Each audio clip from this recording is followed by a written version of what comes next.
சிறப்பு நேர்காணலுக்கு உங்கள் அனைவரையும் அன்போடு வரவேற்கின்றேன். இந்த நேர்காணலில் நம்ம சந்திக்க இருக்கக்கூடிய ஆளுமை அரசியல் ஆய்வாளர் திரு பெருமாள் மணி அவர்களைத்தான் சந்திக்க இருக்கிறோம். தமிழக அரசியல் சூழல், கள நிலவரம், கூட்டணி கணக்குகள் இது குறித்து தான் நம்ம உரையாட இருக்கிறோம். வாருங்கள் நேயர்களே. வணக்கம் பெருமாள் மணி. நிறைய கூட்டணி அணி சேர்க்கைகள் நடக்குது, இன்னும் சில மௌனங்கள் இருக்கு, சில கேள்விகளுக்கு விடை கண்டுபிடிக்க முடியல. இந்த 2026 தேர்தலில் ரொம்ப முக்கியமான புள்ளி, நீங்கள் எந்த புள்ளியிலிருந்து நீங்கள் இந்த தேர்தலை அணுகணும்னு நினைக்கிறீங்க? ஐயா விஜய் அவர்களுடைய வருகை தான். அதுலேருந்து தான் இந்த தேர்தலை நாம் பார்க்க வேண்டியதாக இருக்குது. இன்னும் சொல்லப்போனால் அவர் ரொம்ப தன்னம்பிக்கையோடு வர்றார். அதுதான் இங்கே ரொம்ப நம்ம கவனிக்க வேண்டிய ஒரு விஷயமா இருக்குது. ஏன்னா மலேசியாவில் அவர் சொல்கிறார்ல, நான் திரையுலக 33 ஆண்டுகள் நீங்கள் என்னை துறையில் தாங்கி பிடிச்சிங்க, இனிமே நான் உங்களோட வரேன். அந்த ஒரு 51 வயதில் ஒருவன் 33 ஆண்டு காலம் பாடுபட்டு உருவாக்கிய ஒரு கெரியர், அதில் இருந்து சொல்கிறாப்புல, அதில் ரொம்ப நல்ல இடத்துல இருக்கிறாப்புல, நல்ல இடத்துல இருக்கும்போது சொல்கிறாப்புல, இல்லைங்க நான் இதுலேருந்து சைன் ஆஃப் பண்ணி ஒரு ரிஸ்க் எடுத்து அரசியலுக்குள்ளே போகிறேங்க, இனிமேல் வாடையோ கோடையோ வாழ்வோ தாழ்வோ இந்த அரசியல் தான், உங்களோட தான், உங்களுக்காக நான் பேசுவேன் அப்படிங்கிற அந்த இடம்தான் இந்த தேர்தலோட முக்கியமான இடம். அதுதான் தமிழக அரசியல் களத்தை இப்படி திரும்ப திரும்ப நாள்தோறும் புரட்டி போட்டுக்கொண்டும் திரைக்கு பின்னால் தொடர்ந்து பேச வைத்து கொண்டும் இருக்கிறது அவருடைய வருகை. அது என்ன தாக்கமா இருக்குன்னு நினைக்கிறீங்க? இப்போ ஒரு பெரிய ஒரு வசீகர நடிகர், நீங்க சொல்ற மாதிரி உச்சத்தில் இருக்கிறப்ப வரப்ப ஊடகங்களோட கூடுதல் கவனம் கிடைக்கும், அவர் தான் பேசு பொருளா இருப்பார். இதுக்கு முன்பு அது நடந்திருக்கு. இதை தாண்டி விஜய் என்ன அது தாக்கமா, எலக்டோரல் அவுட்கமா எப்படி அதை எடுத்துக்கிறீங்க? அவருக்கு சமகால தலைவர்கள் பற்றி ஒரு நல்ல புரிதல் இருக்குங்க. சமகாலத்தில் நம்ம யாரோட போய் அரசியல் பண்ண போகிறோம் அவங்கள பற்றி நல்ல புரிதல் இருக்குது, முதல் விஷயம். ரெண்டாவது, ஊடகம், திரைத்துறையில் இருக்கிறவங்களுக்கே ஊடகம் பற்றி ஒரு நல்ல புரிதல் இருக்கும்ல. அது நம்ம திராவிட இயக்க தலைவர்களுமே அந்த இடத்துலேருந்து தானே தமிழ்நாட்டை அணுகுனாங்க. அப்போ ரெண்டாவது அந்த ஊடகம் சார்ந்த ஒரு புரிதல். மூன்றாவது, அவருடைய இந்த அரசியலில் நாம் என்ன செய்யறதுக்கு நாம் இருக்கோம், நம்மக்கிட்ட மக்கள் என்ன எதிர்பார்க்க கூடும், இதை தான் மக்கள் நம்மக்கிட்ட எதிர்பார்க்குறாங்க அப்படிங்கிற அந்த புரிதல். அதனால தான் நாம் என்ன நாம் செய்ய வேண்டியதாக இருக்குன்னா, அவரோட ஒவ்வொரு செயலுக்கும் நாம் விளக்கம் கொடுத்துக்கிட்டே இருக்க வேண்டியது இருக்குது, அல்லது நாம் கேள்வி கேட்டுக்கிட்டே இருக்கோம், அவர் மௌனமாகவே போகிறார். அந்த இடம் ஒன்று இருக்குல்ல. இப்போது ஒரு பத்திரிக்கை கேட்டால் பிரச்சனை இல்லைங்க, ஒட்டுமொத்தமாக தமிழ்நாட்டினுடைய அறிவு சமூகமே கேள்வி கேட்குறப்ப கூட அவர் அமைதியாக போயிட்டே இருக்காருல்ல. அதுக்கு என்ன காரணம்னா இந்த 3 விஷயங்கள் தான்: சமகால தலைவர்கள் பற்றிய புரிதல், ஊடகங்கள் பற்றிய புரிதல், தான் என்ன செய்ய போகிறோம், மக்கள் தன்னிடம் எதை எதிர்பார்க்கிறார்கள், மக்கள் நம்மக்கிட்ட இதை தான் எதிர்பார்க்குறாங்க, நம்ம அதை கொடுத்துருவோம். அது எப்படி ஒரு மக்கள்ன்றது 4 கருத்து பேசணுன்றது தானே ரொம்ப இயல்பான விஷயம். ஜனநாயகம் படம் வரல, ஏதோ தடுக்கிறாங்க, இல்லை கீழ்மட்டத்தில் பேசப்படுது, ஜனநாயகத்தினுக்கு நெருக்கடியா அப்படின்னு தாவேக்கா தொண்டர்களை இது பாஜகவா இல்லை என்ன கணக்கு, இது மாதிரிலாம் கீழே பேசுறாங்கல்ல. அவர் மட்டும் பேசாம இருந்தா அது என்ன, அது எப்படி அது பலனா தரும்னு நினைக்கிறேன். அந்த தன்னோட பர்சனாலிட்டி பத்தி ஒரு மனிதனுக்கு ஒரு புரிதல் இருக்கும்ல. நாம இதுவாக தான் கட்டப்பட்டிருக்கோம், நாம இதை பேசணுமா வேண்டாமான்னு அவருக்கு ஒரு புரிதல் இருக்குல்ல. இப்போ ஒரு நடிகரா இருக்கும்போது நீங்க பேசுறது பேசாம இருக்கிறது வேற, அது ஒரு இண்டிவிஜுவல் பிசினஸ் சம்பந்தப்பட்டது. ஆனா நீங்க ஒரு தலைவராகி வந்துட்டீங்கல்ல, நீங்க ஜனநாயகங்கிறத எந்த இடத்துல பொருத்தி பார்க்கணும்னா, தன்னோட ரசிகர் மன்றத்துக்குள்ள இருந்த லட்சக்கணக்கான பேர் அவர் இன்னைக்கு தாவேக்கா நிர்வாகியா மாத்தி வச்சுட்டாரு. தாவேக்கா நிர்வாகியா மாத்தி வச்சுட்டாரா, அவன் எல்லாம் கரவேட்டை கிட்டி கட்ட ஆரம்பிச்சிட்டான், தோல்ல கட்சி துண்டை போட ஆரம்பிச்சிட்டான். நீங்க இந்த நேரத்துல போய் ஒரு திரைப்படத்தை பத்தி பேசுனீங்கன்னு வைங்க, நீங்க எதை பேசணுங்கிற தெளிவு இருக்குல்ல. எங்க இன்னைக்கு ஒரு தாவேக்கா தொண்டன்ட்ட போய், அல்லது ஒரு விஜய் ரசிகன்ட்ட போய், நீ எதுக்கு தயாராகிற, ஜனநாயகனுக்கு தயாராகிறியா தேர்தலுக்கு தயாராகிறியான்னா அவன் எதுக்கு தயாராகிறேன்னு சொல்லுவான், தேர்தலுக்கு தான் தயாராகிறேன்னு சொல்லுவான் இல்லையா. அப்போ நீங்க உங்க ரசிகர்களை தொண்டர்களா மாத்திட்டீங்க, மன்ற நிர்வாகிகளை கட்சி நிர்வாகிகளா மாத்திட்டீங்க. இதையெல்லாம் பண்ண பிறகு நீங்க இன்னமும் ஜனநாயகனுக்கு பேசிட்டு இருந்தீங்கன்னா, அப்போ நீங்க இன்னொன்னு நீங்க சொல்லிட்டீங்க, லட்சக்கணக்கான பேர் மலேசியா அதிர்ந்த போது நீங்க சொல்லிட்டீங்க, இனிமே நான் சைன் ஆஃப் பண்ணிட்டேங்க. இந்தியாவில் எந்த நடிகரும் அப்படி சொன்னதே கிடையாது, நான் சைன் ஆஃப் பண்ணிட்டேன்னு சொல்லி இவ்வளவு சொன்ன பிறகும் ஜனநாயகனுக்கு ஏதோ ஒரு பிரச்சனை வருது. நீங்க அந்த பிரச்சனையை நடிகர் விஜயா அணுகணுமா, தாவேக்கா தலைவர் விஜயா அணுகணுமா? அவர் தாவேக்கா தலைவர் விஜயா அணுகிறாரு. ஒரு படம், அந்த படத்துக்கு ஒரு பிரச்சனை, அது ஏதோ வழக்கு நடக்குது, அதுக்கு ஊடகங்கள் வந்து முக்கியத்துவம் கொடுக்குது. சிபிஎஃப்சிகளுக்கு இது நடக்கட்டும். அதில் இப்போ இன்னொரு இடம் இருக்குல்ல, இப்போ எதிர்க்கட்சிகள் என்ன நரேஷன் செட் பண்ணுறாங்கன்னு, பாஜகவுக்கு பயந்துட்டாரு, பாஜகவை பற்றி பேசுறதுக்கே அவருக்கு இருக்கு, இல்லை பாஜக பி டீம்ன்ற மாதிரியான இப்போ திமுக முகாமில் இருந்தெல்லாம் நிறைய அதெல்லாம் கடந்து போயிடலாம்னு நினைக்கிறாரா? அதுக்கெல்லாம் எந்த இம்பாக்ட்? அந்த அதை எவ்வளோ சர்க்காஸ்டிக்காக சொன்னார் பார்த்தீங்களா? அழுத்தம் இருக்கு, அழுத்தம் அந்த உரையில் அதை வச்சாரு. அழுத்தம் கொடுக்கறதா சொல்றாங்க, அழுத்தம் இருக்கு அப்படின்னு சொல்லிட்டு தானே அவரு. அப்போ இதெல்லாம் அவர் கவனிக்காம இல்லை, இதெல்லாம் கவனிக்கிறாரு. இவன் நம்ம ஊடகங்கள் அல்லது அறிவு சமூகம் என்ன சொல்லுது? பாஜக ஒரு அழுத்தம் கொடுக்குதுன்றாரு. அது அவர் வரைக்கும் போய் சேருது.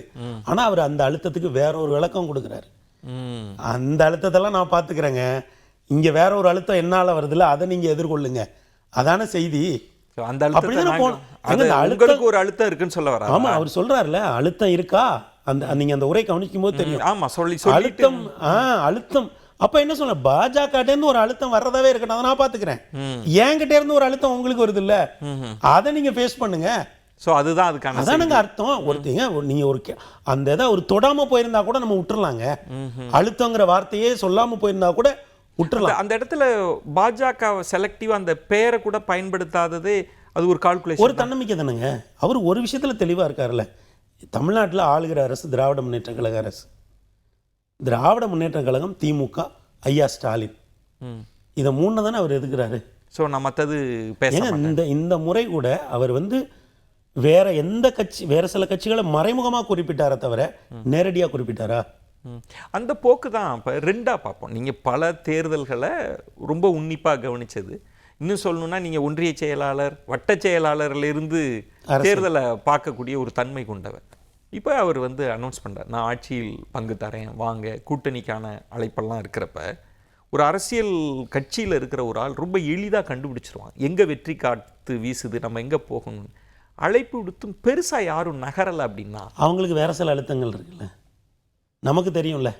யார் யாரெல்லாம் தாவேகா கூட போகணும்னு நினச்சாங்க, அவங்களோடலாம் யார் யார் எவ்வளவு நேரம் பேசுனா அப்படிங்கிறது நமக்கு தெரியும். அப்போ கிரவுண்டில் அவங்களுக்கும் புரிஞ்சுதுன்ற, அவங்களுக்கும் தெரியுது இல்லைங்க. எங்க ஒரு தொகுதியில் இருக்கக்கூடிய ஒரு நம்மளை விட கட்சிக்காரர்கள் கீழே கனெக்டடாக இருப்பாங்க.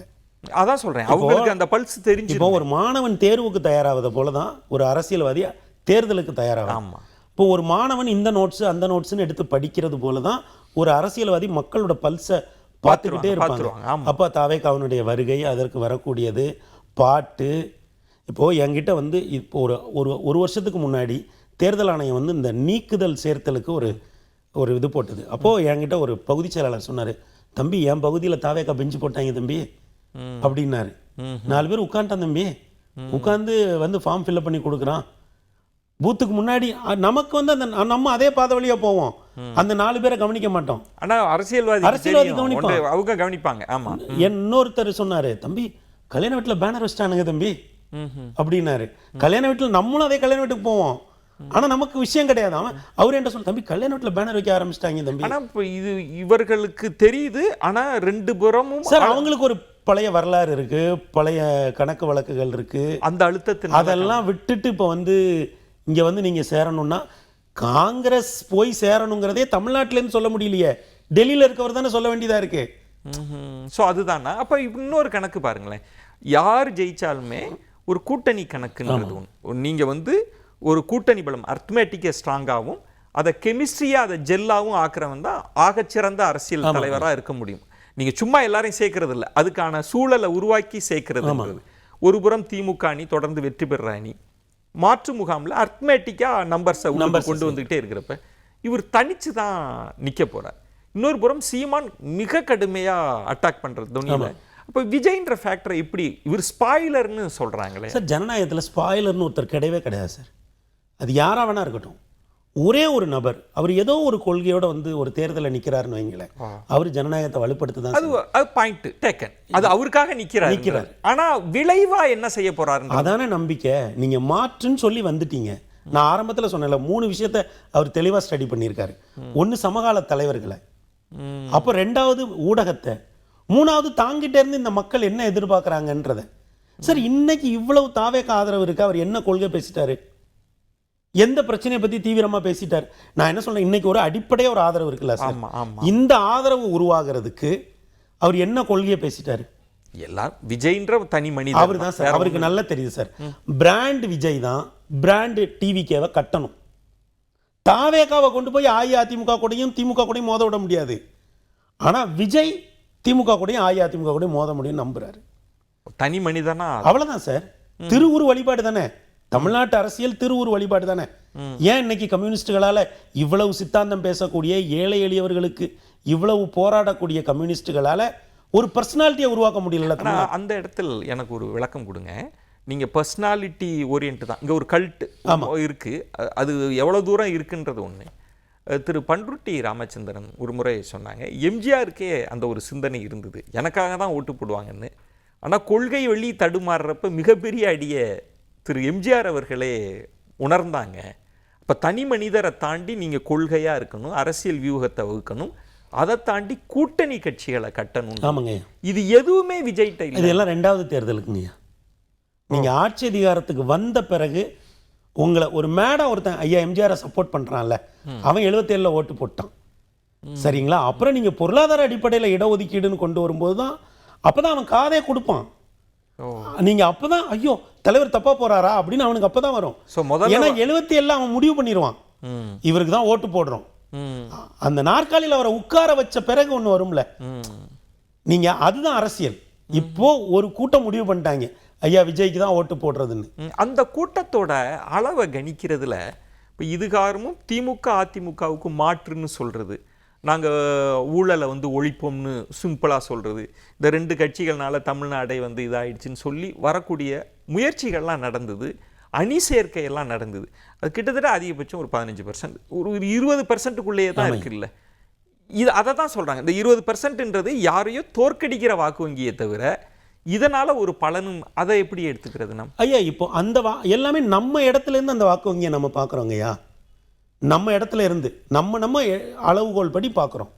விஜய் அவரோட இடத்துல இருந்து பார்க்குறாரு, அதுதானே அவரோட நம்பிக்கை. இப்போ நான் என்னோட சேர்ல இருந்து இந்த அளவை நான் மதிப்பிடுறேன் இல்லைங்களா. நீங்க உங்களோட சேர்ல இருந்து உங்க தொடர்புகள்ல இருந்து கடந்த கால தரவுகள் அடிப்படையில் இப்போ ஐயா எம்ஜிஆர் மட்டும் இல்லாத 89 தேர்தலில் காங்கிரஸ் 19.9 வரைக்கும் ஏறி வந்தாங்க சரிங்களா. ஆனா அன்னைக்கு அதை இன்னொரு பக்கம் அப்படி இழுத்துட்டு போக அடுத்த தேர்தல் அவங்க என்ன பண்ணிட்டாங்க, 65 இடம்னு சொல்லி அஇஅதிமுகவோட 27 இடம் அஇஅதிமுக ஜே அணி, 26 இடம் காங்கிரஸ். ஆனால் அடுத்த தேர்தலில் அது 65 கூட்டணியாக சுருங்கி போச்சு. அந்த தேர்தல் முடிவுகள் எப்படியோ வந்துருச்சு, அது அப்படி போயிடுச்சு இல்லைங்களா. அப்போது நமக்கு ஒரு முன்னாடி ஒரு உதாரணம் இருக்குது, 19.9ன்னு ஒரு உதாரணம் 1989 தேர்தலில் இருக்குது. அதற்கு பிறகு யாரும் பெருசா வரல. ஆனா 1977 தேர்தலை நீங்க எடுத்து பாருங்க, அன்றைக்கும் இதே மாதிரி தான் இருந்தது. ஆனா அன்னைக்கு ஐயா எம்ஜிஆர் எவ்வளவு வாங்கினாரு, 33% தானே வாங்கினாரு. அப்ப இந்த தேர்தலும் அப்படித்தானே இருக்கும். நீங்க 30ல இருந்து 35க்குள்ள வாங்கிட்டீங்கன்னா நீங்க தாண்டி வந்துடலாம். அந்த ஒப்பிடுதலே பலருமே எம்ஜிஆர் கூட்டணி அமைச்ச விதமா இருக்கட்டும், அவருக்கு முன்பு இருந்த திமுகவில் இருந்த அனுபவம் ஆகட்டும், அதிலிருந்து ஓட் ஷேரை கொண்டு வர்றதா இருக்கட்டும், இது எதுவுமே விஜய்க்கு இல்லை. அவர் ஆகாசத்திலிருந்து தான் கொண்டு வர வேண்டிய இருக்குன்றது. அப்போ இந்த ஒப்பிடுதலே தவறுன்ற உண்மையும் சொல்கிறேன். இல்லை, எந்த ரெண்டு பேருமே ஒப்பிடக்கூடாது. ஈவன் பிலாசபி என்ன சொல்லுதுன்னா, you can't step in to the same river twice. நீ ஒரே நதியில 2 தடவை கால் வைக்க முடியாதுன்னு சொல்ல முடியாது, அந்த தண்ணி போயிரும் சொல்லுது. அப்போ இந்த ஒப்பீடே தவறு தான், இந்த ஒப்பீடே விட்டுருவோம். எம்ஜிஆர் இல்ல, நம்ம ஐயா விஜய் எம்ஜிஆர் இல்ல, அண்ணா இல்ல, யாருமே இல்லை. ஆனா அவர் ஒரு புது சக்தியா வராரு, ஒரு நல்ல வாக்கு வங்கியை வச்சிருக்காரு, தன்னம்பிக்கையோட இருக்காரு. குறிப்பா அவர் மீது வைக்கப்படுகிற விமர்சனங்களுக்கு அவர் பதட்டப்பட்டு பதில் சொல்றதே இல்லை. ஏன்னா இது வரைக்கும் தமிழ்நாட்டில் கட்சி ஆரம்பிச்சவங்க கிட்ட ஐயா ரஜினியவே எந்த இடத்துல தடுமாற வச்சாங்க. எங்க போற போக்கில் ஒரு ரிப்போர்ட்டர் கேட்டாருங்க, உங்க கட்சியோட கொள்கை என்னன்னு. கார்ல போயிட்டு இருந்தவர்கிட்ட உங்க கட்சியோட கொள்கை என்ன, அவரே அதுல எக்ஸ்போஸ் ஆகி எவ்வளவு பெரிய எனக்கு தலை சுத்திருச்சுன்னு சொல்லி ரொம்ப அவருக்கு பேக் ஃபயர். அப்ப என்னன்னா, நீங்க இந்த இடத்துல தான் ஐயா விஜய் கவனமா இருக்காரு. ஐயா ரஜினி எவ்வளவு கவனமானவர், தன்னுடைய கெரியரை எவ்வளவு சிறப்பாக கொண்டு வந்திருக்காரு. இன்னும் உரையாடுறது, மேடை பேச்சிலலாம் அவருடைய தனித்துவம் மிகச்சிறந்தது. ஆனால் அவர் கட்சி ஆரம்பிக்கும் போது என்ன பண்ணிட்டாங்க, உங்க கொள்கை என்ன, அவர் சிஸ்டம் சரியில்லைன்னு, சிஸ்டம் சரியில்லையா, சிஸ்டம் என்ன சரியில்லை, எது சரி, இவர் ஏதாவது சொல்றாரா? நல்லதே நடக்கும், நண்பா நண்பீஸ், நல்லதே நடக்கும். இந்த தடவை கூட நண்பா நண்பீஸை விட்டாரு, தோழர்களே தோழியரே அந்த மாதிரி அந்த வார்த்தையை கொஞ்சம் மாத்தினாரு. நல்லதே நடக்கும். அந்த நல்லதே நடக்கும்னா என்ன, அது அவர் ஆட்சிக்கு வந்தாதான் தெரியும். அப்போ அவர் தன்னை கரெக்டா பிளேஸ் பண்றாரு. ஏன்னா எந்த கேள்வியை பாஸ் பண்ணணுமோ அந்த கேள்வியை பாஸ் பண்ணி போயிடுறாரு. இது அது உத்தியா இருக்கலாம், அது பலன் தருதான்றதெல்லாம் தாண்டி திருப்பெருமாள்மணி, நீங்க இன்னொரு கோணம் பார்க்கிறப்ப இருபெரும் ஆளுமைகள் அப்படின்னு சொல்லி ஜெயலலிதா அவர்கள், கலைஞர் அவர்கள் எல்லாம் சொல்ற தன்மை இருக்கு. ஆனா திரு ஸ்டாலின் அவர்களை பார்க்கிறப்ப கிட்டத்தட்ட 55 போறாரு, ரீச் ஆகிறார். நீங்க ஆளுமை, தனிநபர் திறமை, தகுதின்னு பார்க்கறதெல்லாம் விட்டுட்டு கூட்டணியை இன்டாக்டா வைக்கிறது, செல்வாக்குன்னு பார்க்குறப்ப அவர் 50ல் நின்றுட்டு இருக்கிறப்ப ஒரு பெரிய பலம், ஒரு சுவர் இருக்கு, நீங்க அதோட தான் மோத போறீங்க.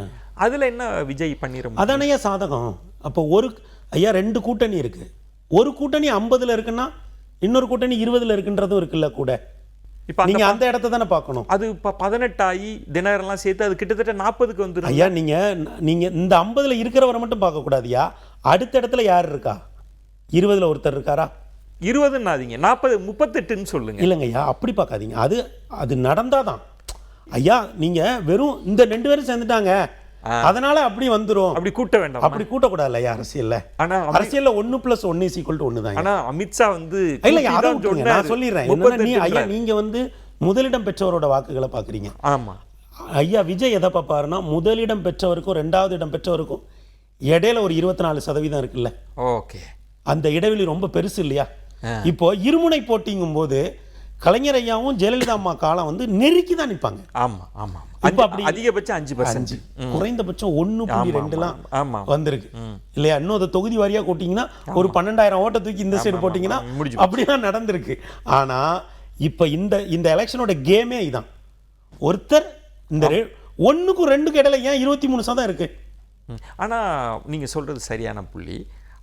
அதை உணர்ந்ததுனால தான் பாஜக தலைமையே களத்தில் இறங்கி எல்லாரையும் சிறுக உள்ளுக்கு கொண்டு வந்து அதை வந்து நம்ம 45க்கு கொண்டு வந்துடலாம், இல்லை 40க்கு கொண்டு வரலான்னு ஒரு அணி சேர்க்கை நடக்குது. அது கிட்டத்தட்ட ஒரு 75 விழுக்காடும் நடந்துருச்சு.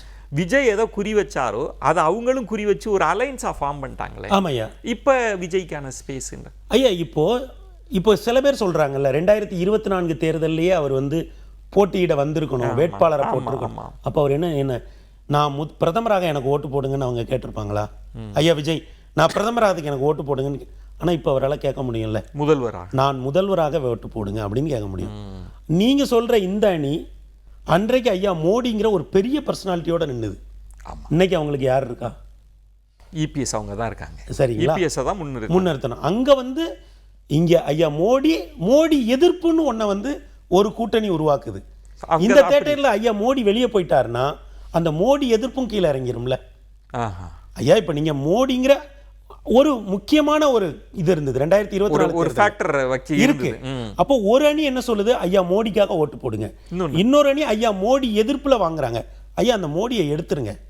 இப்போ காலம் என்னவாயிரும், ஐயா ஸ்டாலினா, ஐயா விஜயா, ஐயா எடப்பாடியா, அதை இப்படிதானே சொல்ல கணக்கு மாறிடும்ல. இல்ல நீங்க இப்படிதானே அதை சொல்லியிருக்கணும். இல்ல நான் இப்படியே சொல்றேன், நீங்க விரும்புற மாதிரியே சொல்றேன். ஸ்டாலின் அவங்களா, திரு இபிஎஸ் அவங்களா, ஐயா விஜய் அவர்களா, நீங்க எப்படி திரு சீமான் அவங்களா, திரு விஜய் அவர்களா, நீங்க எப்படி வேணா சொல்ல. அந்த வரிசையில எல்லாம் ஒண்ணும் இல்ல. சரிங்க. ஆனா ஆட்டம் மாறிடுச்சுல்ல. ஆட்டம், ஆமா, நபர்கள் அதான் ஐயா முக்கியம்.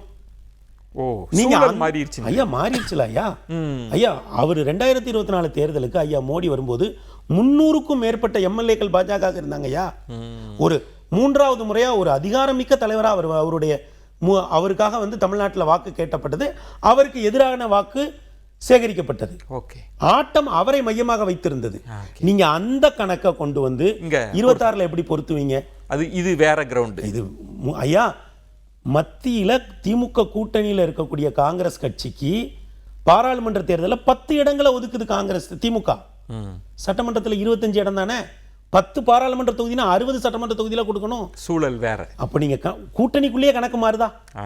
ஐயா 6 தொகுதி தான் யாருக்கு கொடுக்குறாங்க? கம்யூனிஸ்ட் கொடுக்குறாங்க, விசிகாக்கு கொடுக்குறாங்க, இவங்களுக்கு கொடுக்குறாங்க. ஆனா அங்க ஏன் 2 கொடுக்குறாங்க?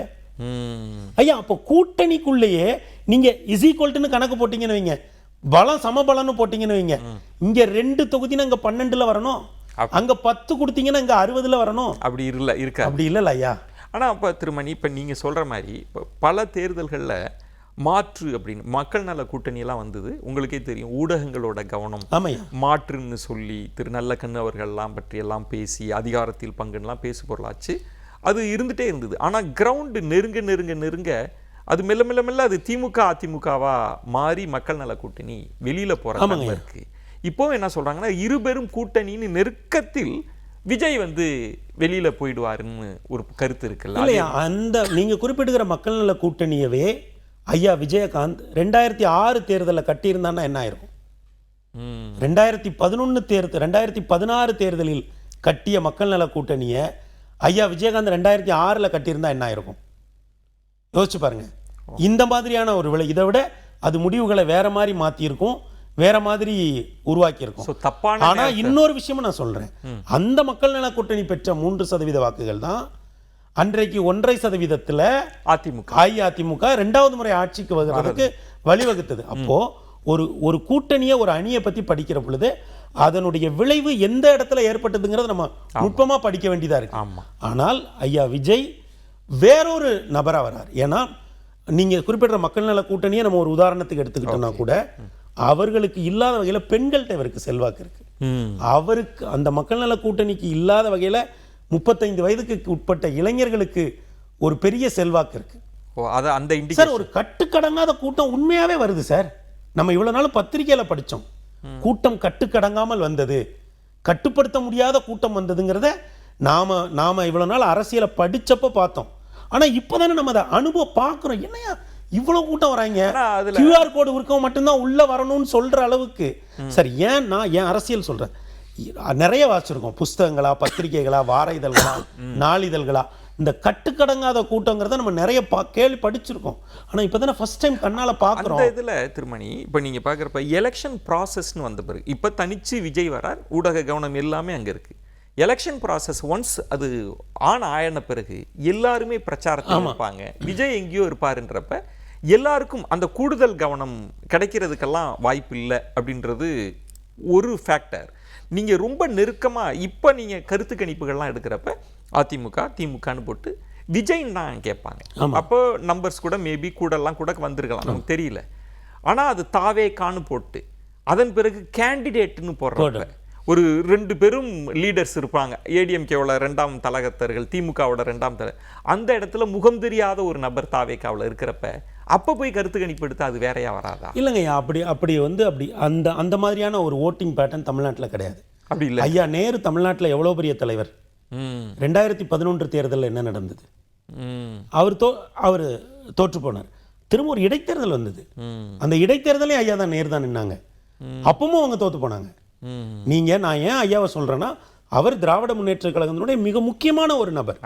அப்போ அந்த ஐயா நேருவை விடவா ஒரு வெயிட்டான ஒரு கேண்டிடேட் வந்து ஒரு தொகுதியில் நின்ற போறாரு. எலக்டோரல் ப்ராசஸ் தெரிஞ்ச ஒரு நபர், தெரிஞ்சவர். அதை எப்படி போகணும் எல்லாமே தெரியும். ஒரு பொள்ளாச்சி சம்பவம் வந்தாலே நம்ம உள்ளாட்சி தேர்தலுக்கு போகலான்னு தலைமைக்கே யோசனை சொல்லக்கூடிய அளவுக்கு உள்ள ஒருவர்.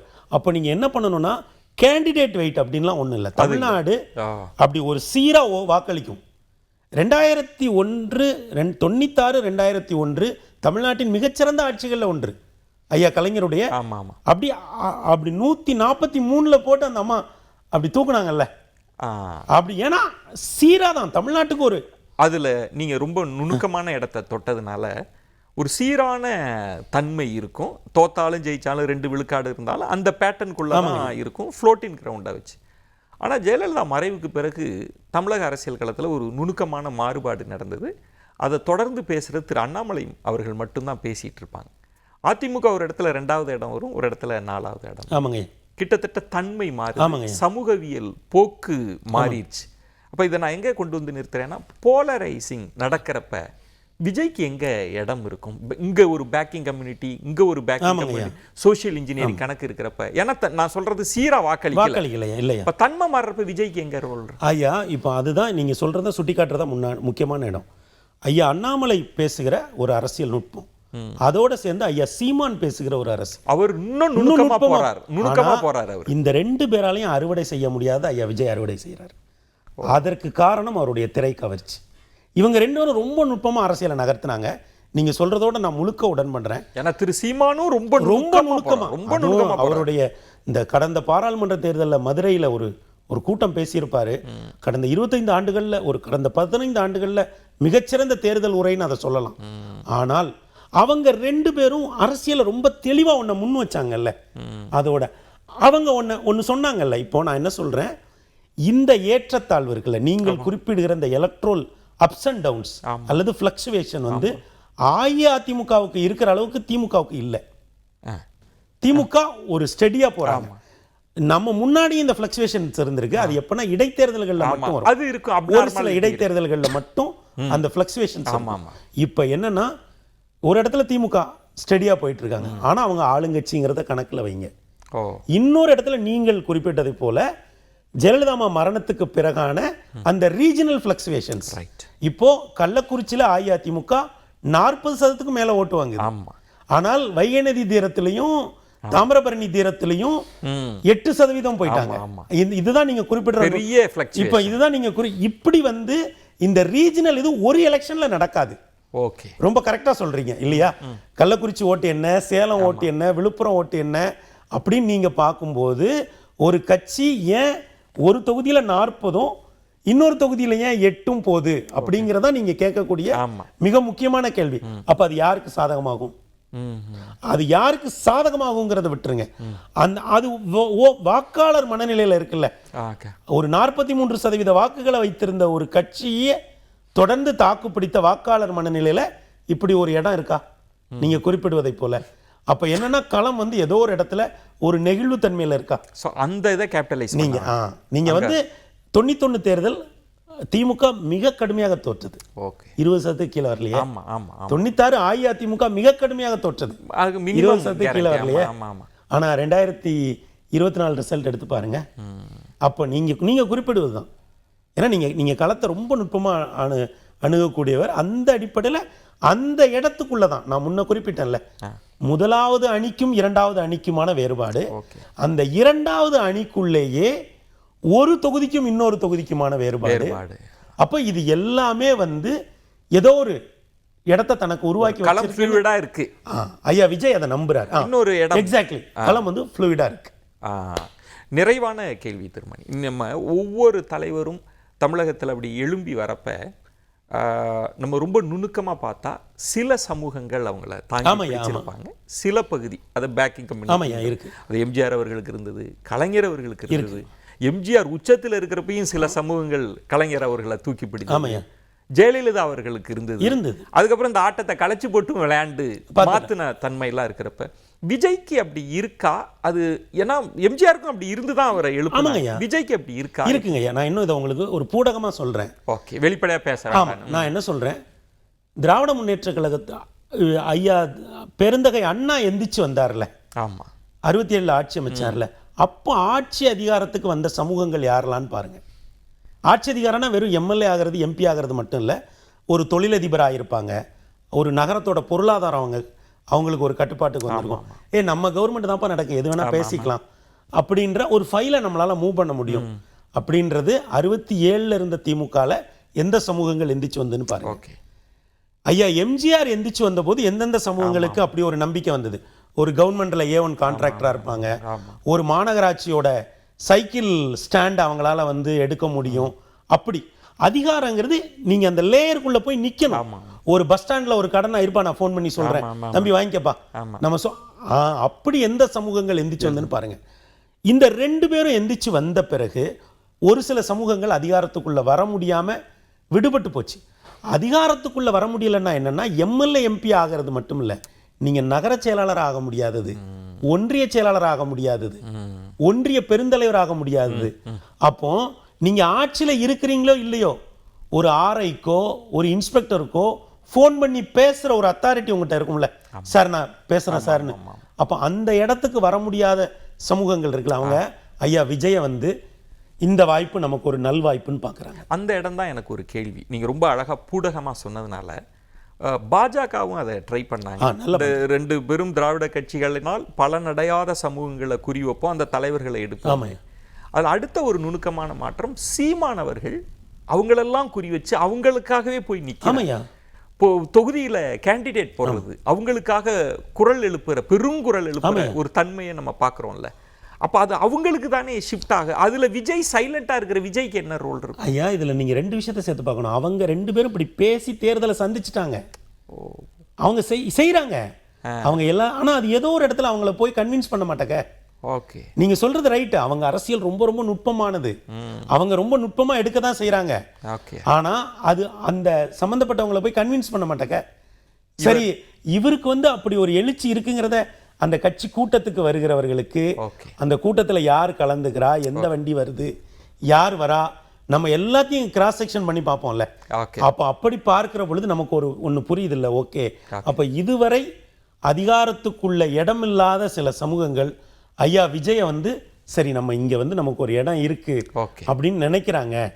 அப்போ அந்த சமூகங்கள், அப்புறம் அவருக்கு இயல்பாகவே இருக்கக்கூடிய ஒரு திரை கவர்ச்சி. ஏன்னா நாம குறிப்பா பார்க்கக்கூடியது பெண்கள் பெரிய அளவில் அரசியல் பேசுறாங்க. நான் சொல்றது வந்து கல்லூரி மாணவிகள், நடுத்தர வயது இல்லை, மூத்த பெண்களே கூட ஏதோ ஒரு விதத்தில் அவர் மேல வந்து ஒரு வைக்கிறாங்க. அப்போ நான் அவருக்கு நீங்க கேட்ட கேள்வியில ஒரு பகுதி இருக்குல்ல, சமூகமாக அவருக்கு போகிற வாக்குகள் ஒரு சில பாக்கெட்டை நம்மளால சொல்லிட முடியும். ஓகே, ஆனால் பெண்கள் வாக்கு அவருக்கு பெருசா நகருது. ஓகே, அதுதான் வந்து இங்க நீங்க கன்சிடர் பண்ண வேண்டிய விஷயமே எதுன்னா, இப்ப பெண்கள் வாக்கு நகர்றது இருக்குல்ல. ஏன்னா உங்களுக்கு தெரியும் எந்த ஒரு கமர்ஷியல் ப்ராடக்ட்டுமே பெண்களை போய் அது தொடணும் இல்லையா?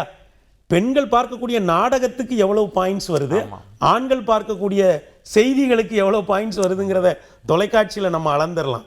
அப்படி பார்க்கிற பொழுது பெண்களுடைய ஆதரவு தான் இந்த தேர்தலில் ஐயா விஜயுடைய ட்ரம்ப் கார்டு. அந்த பெண்கள் இதுவரை பல்வேறு கட்சிகளுக்கு வாக்களித்த பெண்கள், அவர்கள் ஒரு குறிப்பிட்ட வயதுடைய பெண்கள் மட்டும் இல்லை. ஆனால் இந்த நம்பிக்கை எப்படி வந்தது அப்படிங்கிற இடத்துல தான் வள்ளுவனை நாம நம்ப வேண்டியதா இருக்கு. ஊழ் முந்துரும் அப்படிங்கிற மாதிரி காலம் வந்து அவருக்கு, அதாவது குடி செய்கிற ஒருத்தனுக்கு வந்து தெய்வம் வந்து வேட்டியை மடிச்சு கட்டு முன்னோருன்னு வள்ளுவன் சொல்றான் இல்லையா? அதே மாதிரி ஒரு நல்வாய்ப்பு அவருக்கு இருக்கிறதோ அப்படின்னு நம்ம எங்க பார்க்க வேண்டியது இருக்குன்னா, இந்த பெண்கள் மத்தியில் அவருக்கு இருக்கக்கூடிய ஒரு அசாத்தியமான ஆதரவு இருக்குல்ல, அந்த இடத்துல தான் தெய்வம் தான் முந்துருதோ அப்படின்னு நம்ம யோசிக்க வேண்டியது. பொறுத்து இருந்து பார்க்கலாம். நம்பிக்கை தான் அரசியல்வாதிக்கும் முக்கியமானது. களம் எப்படி இருக்கு அப்படின்றது. ஆனால் இந்த உரையாடலின் மூலமாக கடந்த கால ஒரு அரசியல் ஓட்டத்தினுடைய நுட்பமான கூறுகள், நுட்பமான படித்துறைகளில் இறங்கி கேள்வி ஒரு முக்கியமான அந்த அனுபவத்தை கொடுத்தீங்க. மிக்க நன்றி திரு பெருமாள் மணி.